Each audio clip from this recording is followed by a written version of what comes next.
We're in the book of Judges for help for today this week, and we've gone through verse number 1, verse number 2, in finding an area of service. But now we look at verse number 3. In Judges 1, verse 3, the Bible says, "And Judah said unto Simeon his brother, Come up with me." You know, God had called the tribe of Judah to go into the land of Canaan first. After the death of Joshua, God called the tribe of Judah. You know what Judah does? Judah says, Simeon his brother, come with me. They were afraid.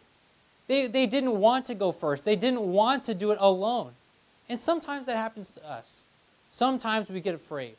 Maybe in our area of service, we don't know what God's going to do for us, and we don't know how He's going to fulfill His work or His plan. And so sometimes we get afraid.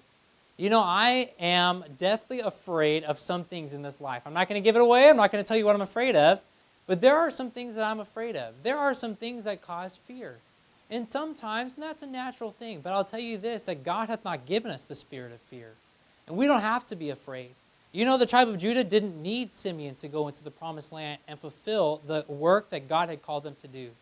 My challenge this morning is simple. Don't be afraid.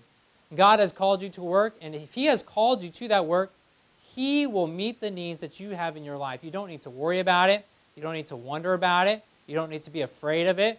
God can meet those areas of need in our own life in that area of service that God has called you. So don't be afraid. God has a work for you.